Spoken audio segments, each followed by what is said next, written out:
Okay, we are gonna. I can see a few more people coming in. We are gonna get started because we want to honor your time.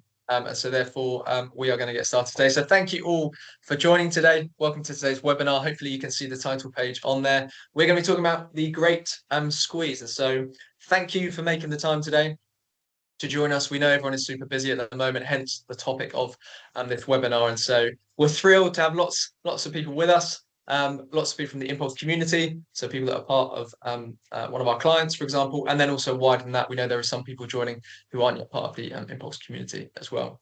Lots of people from different sectors, so we're going to talk across the board, but just to say there's people from construction and infrastructure, we've got higher education, transport, charity and public sector, we've also got technology and beyond that as well. So lots of different sectors joining us today, but really excited to have this conversation with Dilan, and we'll introduce Dilan in a moment to you, but this is a topic of conversation many of you will be familiar with because we're having them with you here around.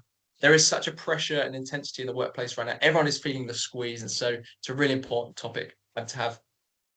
Just to say, housekeeping things, and please do ensure you're on mute, just so there's no background noise, and write any questions that you have in the chat as we go throughout there. We will pause at certain points to check those, but also we're going to make some time at the end to answer any questions, because again, we know this is a topic that's front of mind for a lot of people, and we want to give you time to ask those questions there. So as you can see on the slide there, we are talking about the great squeeze. At this present moment in time, there is a real pressure in the workplace. Calendars are full. There's widespread technological changes taking place. AI is apparently coming for all of our jobs, and there's restructures, financial challenges. So it's affecting a lot of people. And even in the conversations we have with lots of people, hey, how are you feeling? How are you doing? People say, oh, I'm really feeling it at the moment. So this is a trend that Dilan has coined the great squeeze. And so we're going to get into that in a bit more detail in a moment. But before we do that, many of you that know Impulse will know emotions is really key to our approach here. And so what we want to do is just pause for a moment and ask you to write in the chat. Do not worry, we're not going to pinpoint anyone, but just write in the chat one or two emotions of how you're currently feeling as you come into this webinar today. For those that aren't aware of Impulse, we focus on emotions, how people feel and why, as a key metric and driver behind employee engagement. So as I've mentioned from the forefront, there's a lot going on right now in the workplace, in people's personal lives, and much wider than that. And so it's a moment just to pause, recenter yourself, and just think about how am I feeling as I come into this. And so as I mentioned, I won't pick anyone out from the chat, but what I will do is ask Michelle and Dilan how they're feeling as we come into this. So Michelle, I'll start with you. How are you feeling as we begin the webinar? Energized. I have just put my inner alphabet on and blasted some wicked music out to start the webinar. So very energized. Looking forward to today's conversation. Nice. And yourself, Dilan? I'll echo the energized, and I'll say, like, in a time that's incredibly busy, what a joy it is to see how many of you have joined to be curious, be excited and intrigued, and actually want to do something to invest in your people as well as yourself. So there's nothing more energizing to me than that. If I can be brutally honest, though, I am joining you from New York, and I will also say just a little cold. So I have my space heater on. If it gets too loud, just let me know and I will turn it off.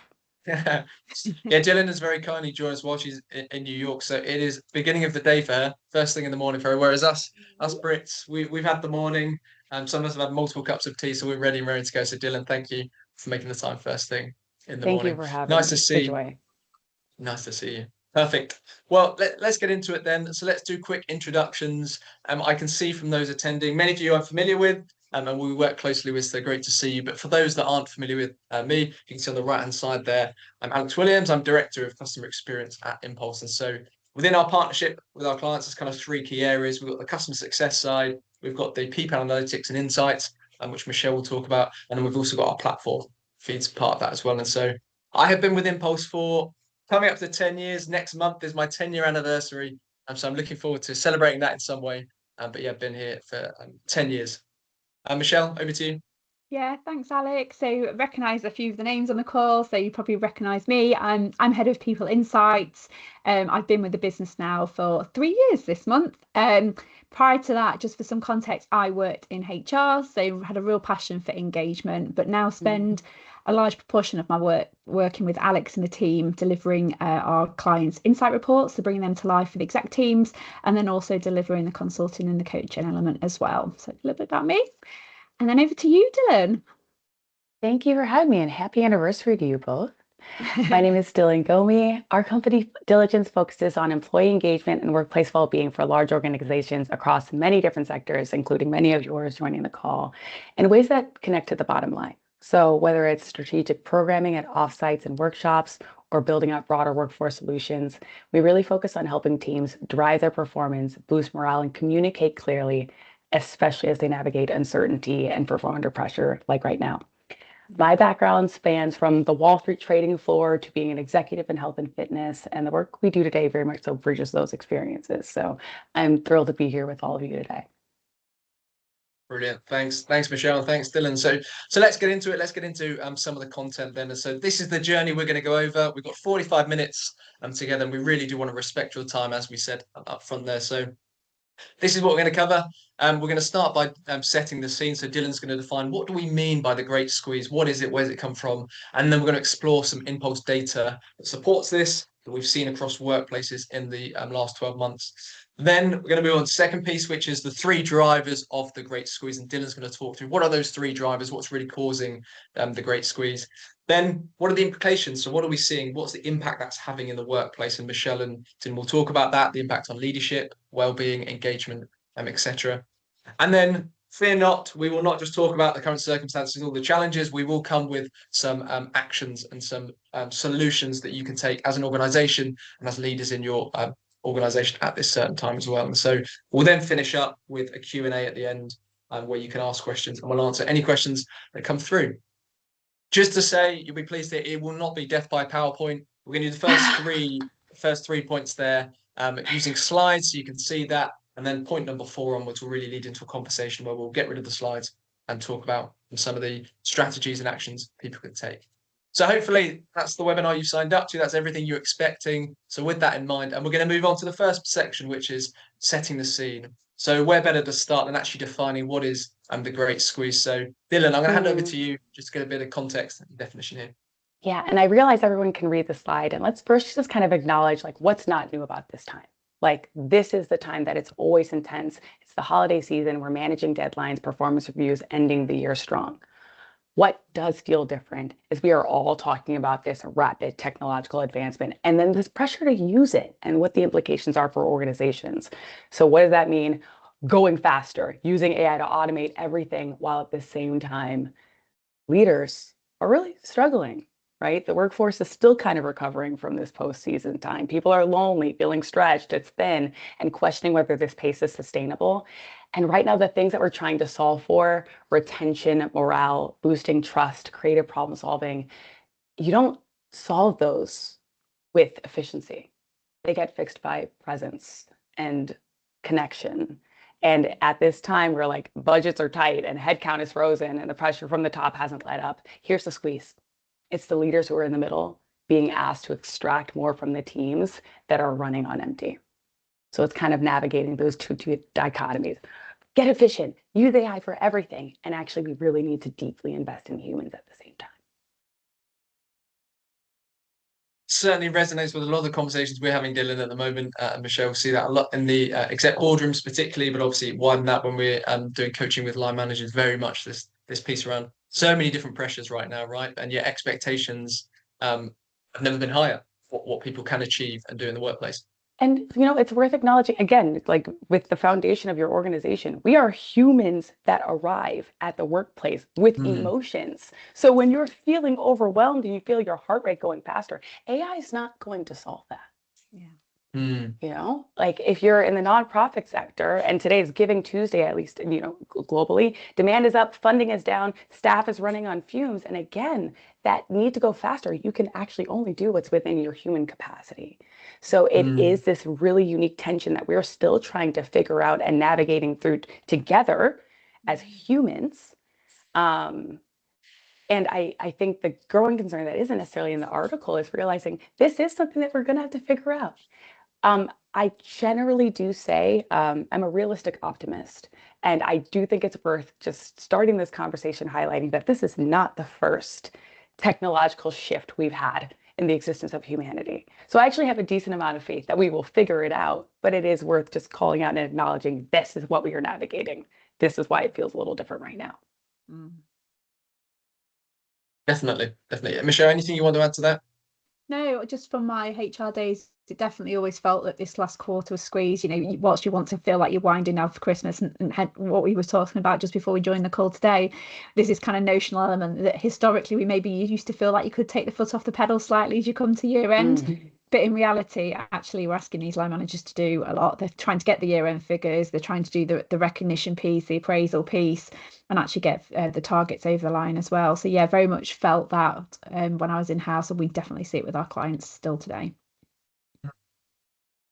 Okay, well, it's really good. We got the definition there. We're kind of understanding what does it mean. Let's set the scene. Let's look at then some of the data that supports that of what we're seeing. And there's two kind of key angles we're looking at. The first one here you can see on the screen is managers are feeling stretched, right? And you've just shown that really clearly, Dylan, in the definition there, in the examples you've given there, which is you can see here 3 data points we pulled out from our data from the last year, which is over a third of managers are unable to achieve the balance between their work and home life there. And we're seeing this as a key thing. I would also say with this, though, work-life balance is struggling, but also just even within the working hours, the pressure has increased. So we're seeing that with the emotion side of things. And so the most dominant emotion, negative emotion for managers is stress, 18% of managers. And you may look at that and go, well, hang on a second, that's just under a fifth. That's not a huge number of managers here, but we're also seeing that alongside emotions like anxious, irritated, exhausted, all coming through. And behind all of these, or the majority of these negative emotions, is really this piece around, I've got a heavy workload, I'm feeling greater pressure in the workplace, as you've talked about, Dylan, there, that pressure, expectations, but then also there's a lot of uncertainty that we're navigating right now. So they're the 3 big things that we see come through behind those negative emotions is heavy workload, greater pressure, and navigating uncertainty there as well. And then the final one behind evidence for managers feeling stretched is only 69% of them feel able to complete their role to the best of their ability. So that brings added stress and pressure. But also when we look at the branching questions of why, what's the main reason why you feel unable to undertake your role to the best of your ability? The number one theme that comes through is workload.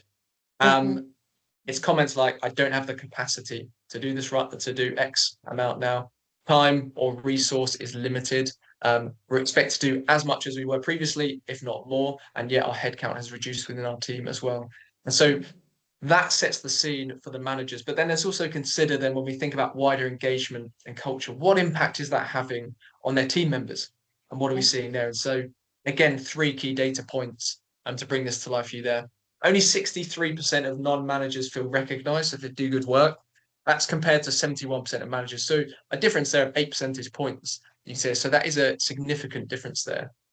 So we're seeing they're not feeling recognized. Second one then is non-managers also feeling, when we look at the emotions, so for those that don't know the Impulse approach, respondents can choose up to 2 emotions when asked, how do you feel about working at your organization, for example? And 4 percentage points higher for non-managers feeling unappreciated compared to managers there. So what we're seeing from those first 2 data points there's a clear thing around non-managers are not feeling as appreciated or recognized. And that goes hand in hand with, well, managers do not have the capacity in order to create space to do that. And then the third and last one is this perception gap that we're seeing. And you might see this when you talk to your managers internally, and certainly when we talk to leaders, which is, oh, I take time to support my team. They feel supported. Well, actually, our data shows there's a perception gap there, which is 82% of managers feel they support their team well, whereas actually only 70% of non-managers feel supported in their role. So why are we highlighting this? The key thing here is, well, team members are not feeling as supported and they're also not feeling as recognized as managers there. And so that's something we need to look at as managers, not just the operational side, but also how they're supporting their team and how they're recognizing them. That's the data side. Dylan, I just want to pause for a moment to see any 1 or 2 of these that resonate most with you from what you're seeing in the workplace. And quite a bit, we talk about this concept of work-life balance, but I do think, and we've heard this kind of come up in a lot of like thought leadership conversations, which is understanding that isn't realistic to say that you're going to have an equal rate between how much time you spend at work and how much time that you spend at home, especially during different seasons. Right. I joked with you all in our prep call, like tax season, at least in the US, is April. Like, do you tell an accountant to slow down in April? Absolutely not. That is their sprint season. So there are certainly times to sprint. However, there's also times to make sure that you build in recovery. So when I see that first number that managers are unable to achieve balance between work and life and home, my hope for those managers is also think a bit more about rhythm and like understand like what is the rhythm of your workload, what are your sprint seasons, and then deliberately think about when you might have some downtime. So that way you can actually kind of create your own cycle as opposed to trying to measure up to a kind of like a mythical equal weighted balance. I love that you called out that stress is one negative emotion, but even if I see some quick response to the chat, tired, busy, these are all things that we're one to feel. So it's totally understandable that like that number is probably a slice of how people might be feeling. And then I really, really wanted to like highlight the 69% of people feeling like they can only complete their role to the best of their ability. And we'll talk about this a bit more in like the solutions piece. And I think especially right now, everything feels really, really important.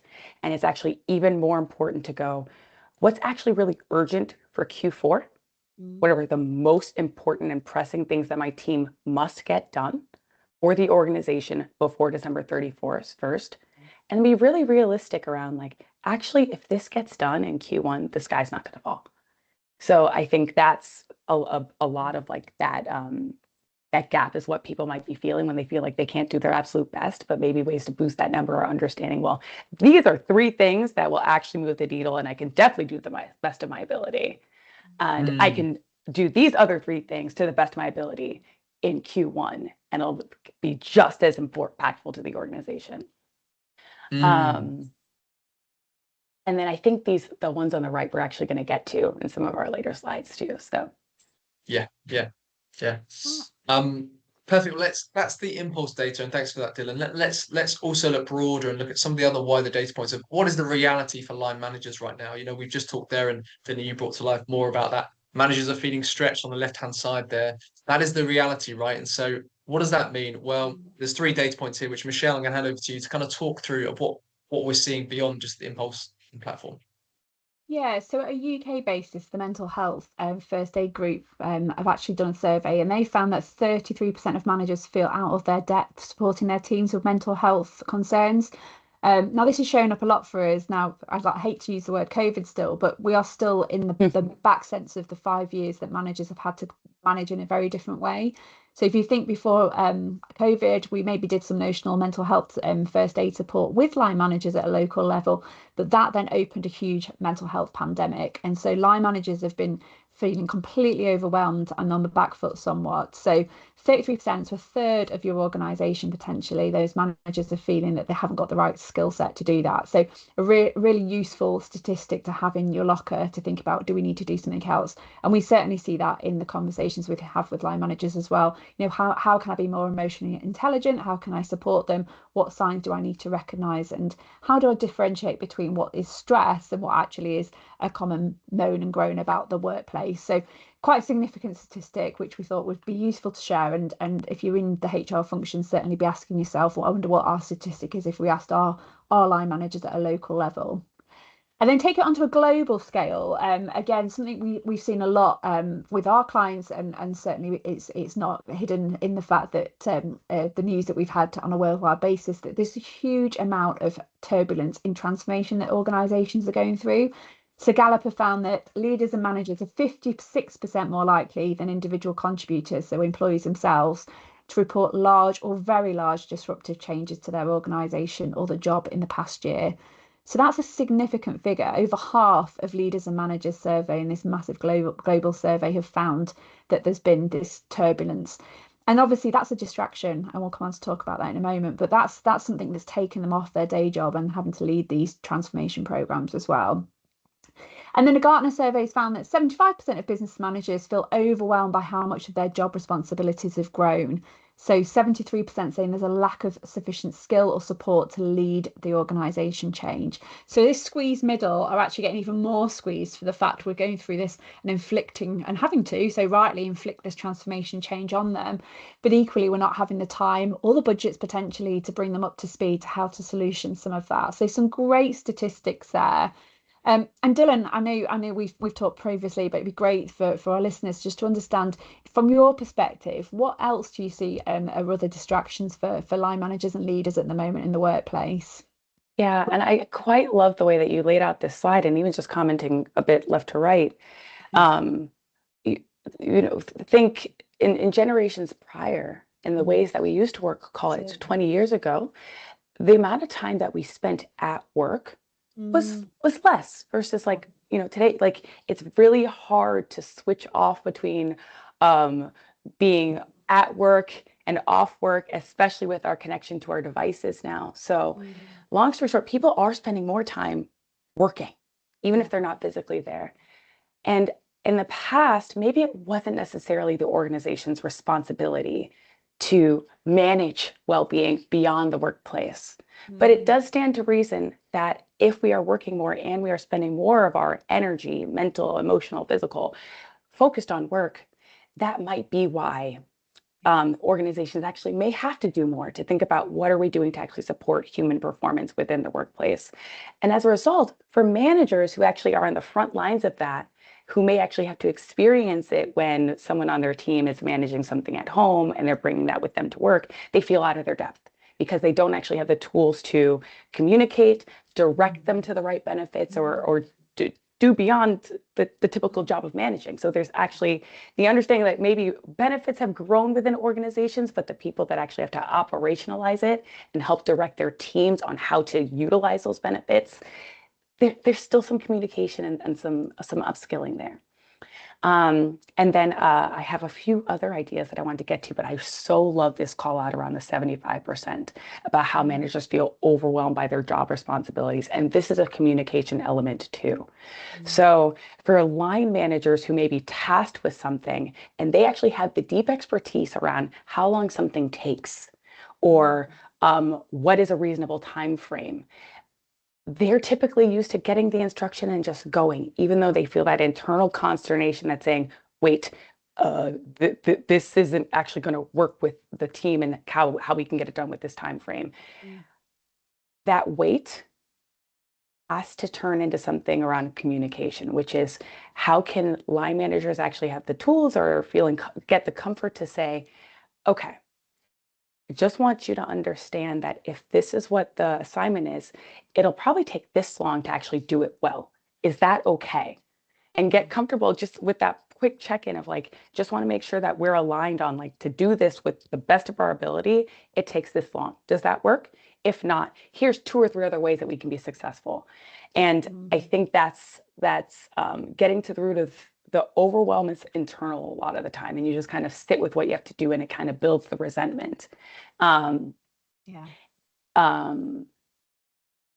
Yeah. completely agree. We see that a lot, that line managers, actually they're in a role that's potentially they've been heavy operational as well, and so they're not just given the time to do that lead-in. So they might have the emotional appetite to support employees, and like you say, in some aspects they might also have the communication skills, but they actually sometimes just don't have the space to do that. So the question for me to think about if you're on the call today is just thinking about, if you think about your own organization, how are you giving managers that space to actually lead? How much space do they get to lead, or is it more around the delivery? And I know if I rewound when I was in house, in reality, we're quite operationally driven. It's very much about performance, KPIs, and getting the job done, so to speak. And the dynamic now is they've got a lot more to do, and we're asking a lot more of them. So how can we give them that space? And I'll give a really beautiful real-time example. I was on a call with a client last week, and they basically mentioned that their manager asked them to start translating all of their deliverables into every single language using AI. And the understanding from their manager was like, it should be fine. Like, just use AI to do it. And then what this leader had to explain was, there's different cultural contexts. Just translating something to German doesn't necessarily work. There's Swiss German, there's German German, there's Austrian German. And if you miss the cultural context, then you're not actually building the connection. And it's more than about connection. It's actually about the bottom line. Like, they had a turnaround to a client. So if the client isn't happy because you didn't do something with their cultural context, that actually isn't a win. And that conversation with her very much so was like, did you explain that? And she was like, well, there wasn't time. And I was like, Everything I just said took about 30 seconds. And perhaps your manager didn't actually realize that part. And that's a way that they would have appreciated hearing from you. So I think there's a little bit of fear to speak, thinking like, oh no, it's going to sound like I'm pushing back. When in reality, iron sharpens iron. Yeah. You got hired because of your intellect and because you're supposed to be giving your manager leverage. And then also at the same time for the manager, it's not necessarily your job to have to do everything or have to dictate. You delegated for a reason, and it should create a 1 + 1 = 3 situation. That can only happen if the communication happens. So those are just like little ways that if the reframe can go from I'm pushing back or it takes too long to explain to actually I've got the expertise to convey this in about 30 seconds to a minute, and maybe it's worth vocalizing, like this may create a win-win for us, it's worth taking a stab. Yeah. And if it doesn't work, at least then you'll know Completely the type of agree. situation you're in. Yeah. I'm going to keep us moving, just conscious of time. If that's again, I really want to make sure we've got about 10 minutes for to talk about the solutions and kind of actions organizations can take. So Dylan, with that in mind, the next one we talk about is moving through to the 3 drivers. So about 3 minutes, if that's okay, to talk through the 3 drivers of the Great Squeeze. Yeah, and I think that last example perfectly illustrates this, right? The fast thing to do, use AI to do all the translations without necessarily thinking about what's the best way to strategically implement something like this. And again, there's a bit of a myth that slowing down takes too much time when in reality, I'm a huge fan of Daniel Kahneman, slow down to speed up. AI is not the replacement for humans. And I think one of the things that I'm really seeing is kind of almost a willingness to eliminate, for example, like junior talent as a mechanisms to grow faster. When in reality, AI is going to be a tool, and it's going to be a partnership between humans and this new tool that we have. And it's never going to replace human judgment or human connection or that quick swing by somebody's desk to actually ask a question. So right now, I think people are navigating this element of it being a replacement as opposed to being a tool that has to have human judgment applied to it. And that does lead to the third one, which is disconnection and loneliness. This part is something I'm particularly seeing with some of the companies that we work with, and especially any companies that are navigating working remote. But this element, again, that I think folks might feel particularly right now where there's a directive and people just go, but there isn't that moment to stop and connect and even just look another person in the eye, whether it's over Zoom or in person, to say like, okay, we're teammates and we spend 8 to 10 hours of our day together. Like perhaps we can meet each other on this level. So that way our output together is actually better. So I think in the US, I only have the US stat, but it's something like over 50% of adults feel lonely in the workplace. And we also see all this data around how belonging is not only a huge driver of workplace well-being, but there's some incredible work done on how organizations that have higher well-being scores actually outperform in the S&P. So there is a bigger business justification to say, how am I creating connection? Because it's not just great for how people feel, but it's great for how they work. And as a result, that impacts our company's performance in a positive way. Dylan, on that loneliness piece and connection, with the younger generation coming through into the workplace, do you think there is even more of a desire for connection in the workplace? I think the organizations that get intergenerational connection right over the next year are so set up to win, because Gen Z wants to do meaningful work. And I think they're increasingly actually understanding that there is wisdom to be learned from those that came from before them. And then for those that have been in the workplace longer, there is a joy in teaching. And I realize like each generation has a different language in how they learn and how they grow. But I think there's very much so a partnership in giving wisdom to the previous generation. The younger generations have to slow down and be willing to understand that there's a reason why things were done previously. But the ones that really get this mentoring and reverse mentoring piece right absolutely are going to win, because you're going to see Gen Z actually staying in one place longer than, call it a year. I think there's some really interesting data around like the turnover there because they're unsure about where they fit. And then the last piece I will say is I very much so believe in living life in crescendo. So particularly those that are working into their 50s, 60s, and 70s, their experience actually offers more to the workplace. So organizations that can figure out how to retain that institutional knowledge and bring in like the speed, the genius of the new generations, really primed to win. Yeah. Completely. Brilliant. It's really good. It's really good. I'm gonna move us to now thinking about action solutions with the final 10 minutes. Just as a heads up to anyone, and we are going to leave a few minutes at the end for Q&A questions. So please do throw a question in the chat if you've got anything you want to ask, and we'll make sure we make time for that. On this slide, we're going to skip through this slide, but I really like the last point on here, and it'll feed into the whole piece around let's look at some strategies and actions for organizations. Which is, Dylan, what we see is there can be a tendency right now to, with the whole wellbeing piece and the great squeeze, for organizations and particularly leadership teams that we liaise with, to go, let's find some quick fixes here, right? Let's just find a few initiatives or things we can do to sort this out. But actually, it's the longer term, more cultural piece that's going to be more sustainable. And obviously, it takes a lot longer. You're not necessarily going to see the results immediately. It's a lot more investment, whether that's time, etc. So I'd love to get your thoughts on what are some of the actions or strategies organizations can take, and from a perspective, how do they support line managers more, as we talked about with the great squeeze, but also how can managers or organizations better support the wider employee population as well? So they're the kind of two angles to have a look at it. Kind of open to you as to how you want to tackle that. I mean, I will start with one that may sound overly simplistic, but it is so powerful. I think right now there's a really big or a bit of a myth that it's like, let everybody get through the sprint. We all know where we're sprinting right now. We'll do a bigger celebration or thank you once we're done or in the new year. When in reality, resentment builds. It goes from 0 to 10, 10 to 20, and actually like magnifies exponentially. And then you find people in quiet corners talking about how they're feeling and they're unappreciated. And then suddenly the mental checkout starts happening. And what does the mental checkouts translate to? People not giving their energy to their work. What's the fix for that? The little ways you can say, thank you, I saw what you did there. And especially if you're somebody who's relatively senior or you're working with your senior leaders, having them consider, don't skip over the layers. How can you thank the people in the middle, say, thank you for your job there, and also a huge shout out to your team. It takes less time than one thinks, very much so.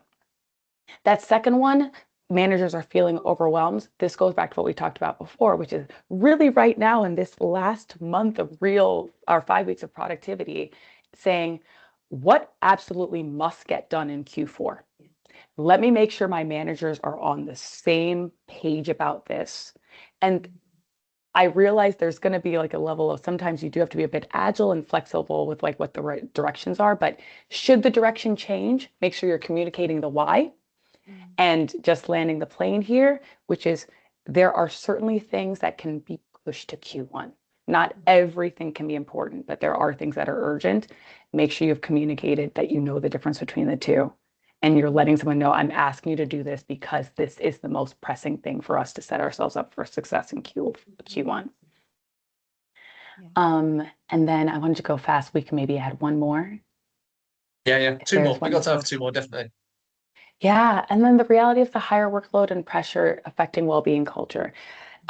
It doesn't always have to be the big offsite, but I would recommend that organizations or teams find small moments, whether it's a team huddle or like the small team offsites, to just find ways to connect and get aligned. And again, it may sound like it takes more time, but in reality, when you say, hey, you are not working as individuals in a silo, we're a team, hear things in each other's voices. So that way, when you get an email, you're not thinking, oh, that was brash. You're not hearing it in Michelle's voice.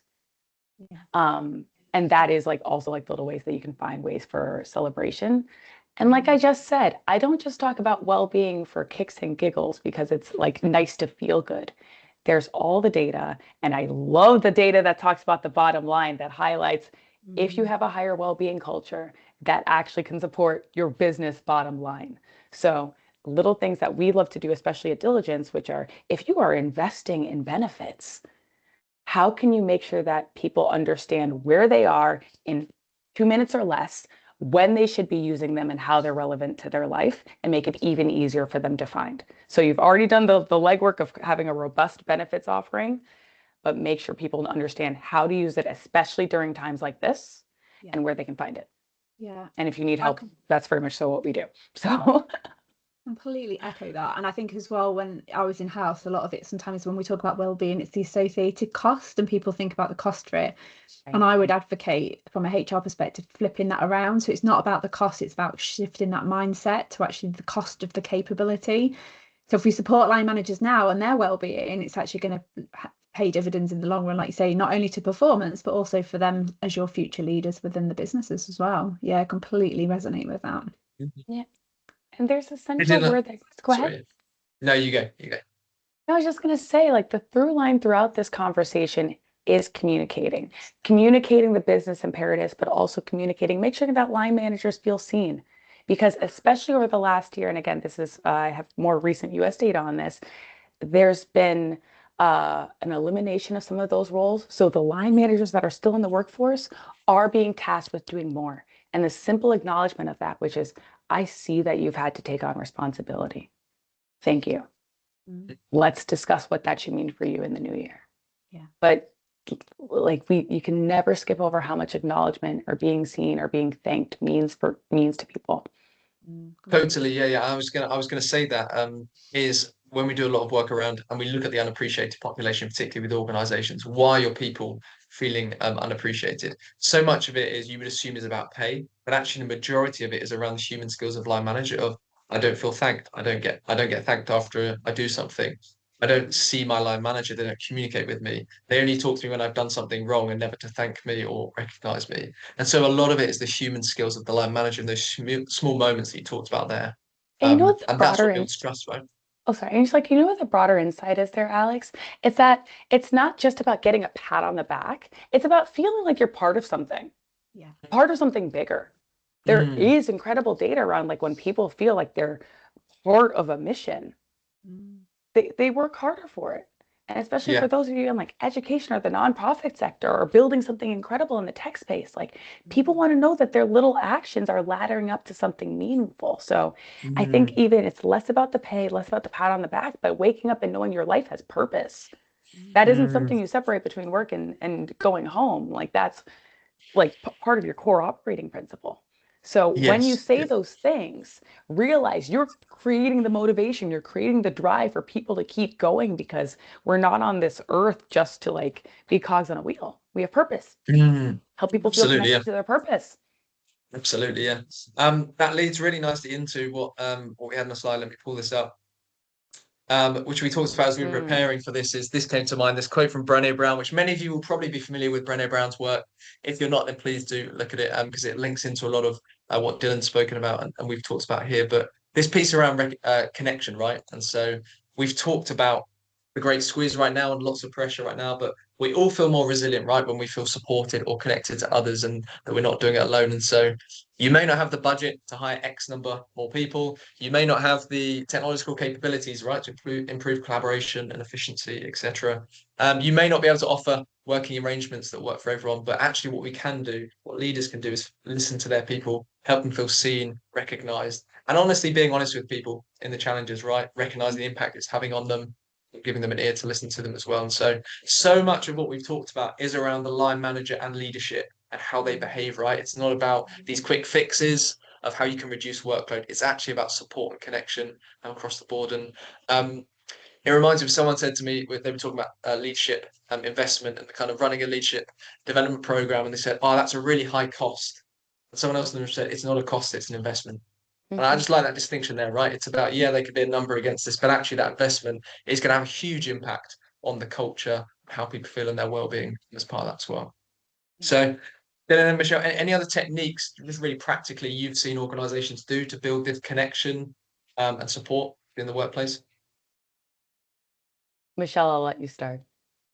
Yeah, I think it's just that authenticity. I think it's line managers need to know what their role is. And I think it's just not being ambiguous about it. I think lots of organizations have gone through change, whether that be, rewinding 5 years ago to COVID or even more recent transformation change. And so line managers not only are squeezed, but some are a little bit lost as to what their role is. Is it the operational? Is it the people line management? So I think actually just resetting that and be clear on the mindset, getting them into the right frame of mind of what they need, and then the skill set that supports that. You know, we kind of dib and dab with some training for some line managers because it's the hot topic. So I'm sure if you think now, a lot of your line managers will have done a form of well-being training, but has it been supported by getting them into the headspace of what their role is for how they support their teams with the well-being, the mindset piece?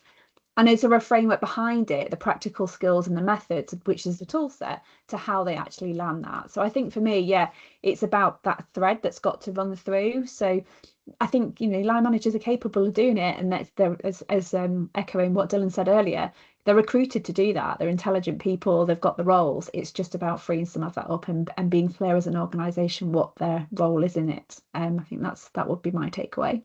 Yeah, and I'll pick it up from there. So like the line managers are line managers today, but if we zoom out, we're also prepping them to be the senior leaders of tomorrow. So we are thinking about that longevity pipeline in the workplace.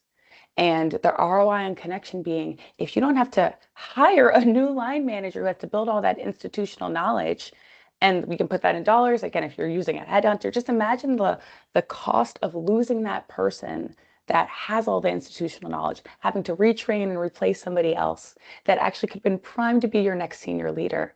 So I love that you use the word ROI. There's an ROI on building that connection, and not thinking about it as a one and done well-being initiative, but thinking about ways that you're priming them and prepping them throughout the year for what's next.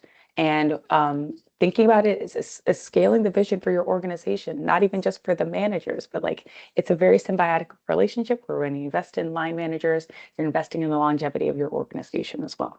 Yeah, completely. Absolutely, yeah. That is a lovely place to land, Dylan. And I want to again respect everyone's time. We've got less than a minute to go, and so what I want to do is any questions that you've got off the back of this, please do send us an email, and we can follow up with that, whether it's with Dylan or ourselves here, if you've got any follow-up questions. But also recognise, and I think Dylan's intro at the start probably didn't do her justice of how big a deal and how much work she does in this space, and so. If this is something we've merely scratched the surface, there's a much bigger conversation to have here. If you would like to follow up with Dylan, we've put our LinkedIn page there and the website to Diligence there as well. We will send the slides, so you'll have access to this. But Dylan, if they want to contact you, is it best to go LinkedIn, email? What's best? Yes, and feel free to reach out on LinkedIn or reach out to my team on diligence.com. And it was truly a joy and a pleasure. Thank you all so much for having me. Amazing. Yeah, thank you so much, Dylan. Thank you everyone for joining us. As we said, we know it's super busy, so appreciate it, and enjoy the rest of what we've got this year to go. So thanks everyone, and take care.